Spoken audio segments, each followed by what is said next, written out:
بسم اللہ الرحمن الرحیم۔ محترم جناب، السلام علیکم ورحمۃ اللہ وبرکاتہ۔ اس ویڈیو میں ہم بات کرتے ہیں درندگی کی انتہا واقعے کی، جو اس طرح ہے۔ سلاکہ کے دو بیٹے احد میں حضرت عاصم کے ہاتھوں مارے گئے تھے۔ اس نے عاصم سے بدلہ لینے کے لیے عدل وقارہ کے 7 آدمیوں کو مدینہ منورہ روانہ کیا تھا۔ یہ وفد دھوکہ دے کر 10 مسلمانوں کو ساتھ لایا، اس میں ایک عاصم بھی تھے۔ رضیہ نامی جگہ پر حذیل کے 200 نوجوانوں نے حملہ کر کے 8 مسلمانوں کو شہید کر دیا۔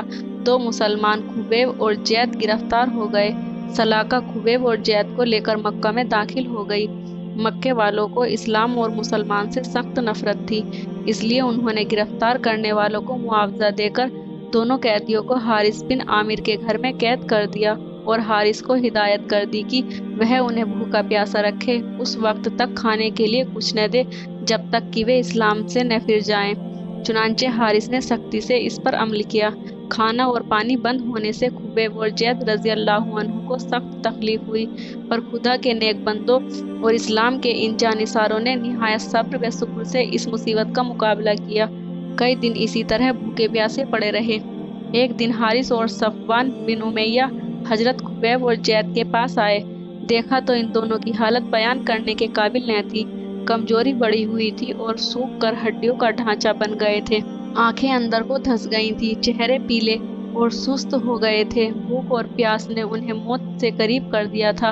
حارث نے ان دونوں کو مخاطب کرتے ہوئے کہا، مسلمانوں، ہم دونوں قریش کو بھیجے ہوئے تمہارے پاس آئے ہیں۔ اگر تم دونوں اسلام چھوڑ دو اور اپنے باپ دادا کے مذہب میں داخل ہو جاؤ تو جس چیز کی تم خواہش کرو تمہیں مل جائے، لیکن اگر ہم اسلام نہ چھوڑیں تو؟ حضرت خبیب نے پوچھا، تو ایک ایک دانہ اور ایک ایک بوند پانی کے لیے ترس کر مرو گے؟ حارث نے جواب دیا، ہمیں اسی طرح مرنا منظور ہے۔ زید نے خوش ہو کر کہا، حماقت نہ کرو۔ حارث نے پھر سمجھایا، مال و دولت و دنیا ٹھکراؤ نہیں۔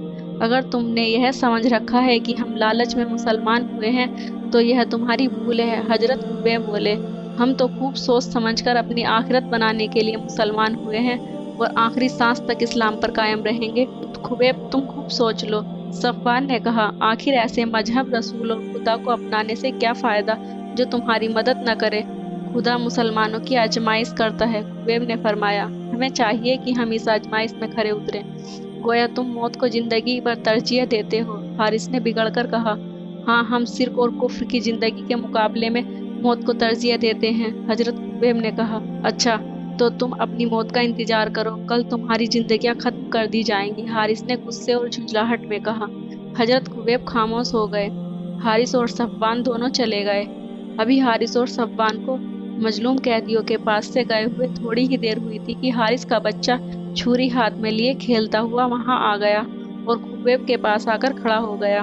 حضرت خبیب نے اسے پیار و محبت سے بلایا۔ بچہ فٹ سے ان کے پاس آ گیا۔ انہوں نے اس سے چھری لے کر الگ رکھ دی اور اسے اپنے جانوں پر بٹھا کر اس سے باتیں کرنے لگے۔ بچہ چھوٹی عمر کا تھا، ابھی بولنا سیکھا تھا۔ اس نے کہا، چچا، تم زنجیریں پہنے کیوں بیٹھے ہو؟ ہم کو تمہارے ابا نے قید کر رکھا ہے۔ حضرت خبیب نے کہا، کیوں؟ بچے نے کہا، اس لیے کہ ہم مسلمان ہیں، اللہ کی عبادت کرتے ہیں۔ خبیب نے کہا، اللہ کہاں ہے؟ بچے نے پوچھا۔ وہ ہر جگہ ہے، وہاں آسمان پر رہتا ہے۔ خبیب نے بتایا، مجھے آسمان پر لے چلو۔ بیٹا، تم آسمان پر نہیں جا سکتے۔ بچہ کچھ کہنا چاہتا تھا کہ کسی عورت نے چیخ مارنے کی آواز آئی۔ خبیب، زید اور بچے نے ایک ساتھ نظریں اٹھا کر دیکھا۔ حارث کی بیوی یعنی بچے کی ماں سامنے کھڑی غم سے کانپ اور رو رہی تھی۔ بچے نے کہا، میری پیاری امی جان، رو کیوں رہی ہو؟ عورت کانپتے اور روتے ہوئے ان کی طرف بڑھی۔ اس نے عاجزی کے ساتھ کہا، اے خدا رسید مسلمانوں، میرا ایک ہی بچہ ہے، اسے مار کر میری زندگی کڑوی نہ کر دینا۔ محترم خاتون، خبیب رضی اللہ عنہ نے کہا، آپ کسی قسم کا غم نہ کریں، اگرچہ ہم خوب جانتے ہیں کہ تم دشمن ہو، ہمیں بھوکا پیاسا رکھ کر مارنا چاہتے ہو، لیکن یہ بھی یاد رکھو کہ ہم مسلمان ہیں، ہمارے دل میں رحم و مروت کا جذبہ ہے، ہم تمہارے کلیجے کے اس ٹکڑے کو مار کر تمہارے دل کو صدمہ نہ پہنچائیں گے۔ ہمارے دشمن تمہاری قوم کے بڑے آدمی ہیں، یہ بچہ معصوم ہے، کوئی مسلمان کسی بچے کا قتل نہیں کرتا۔ نیک دل مسلمانوں، عورت نے کہا، میرے بچے کو مجھے واپس دے دو، میں عمر بھر تمہاری شکر گزار رہوں گی۔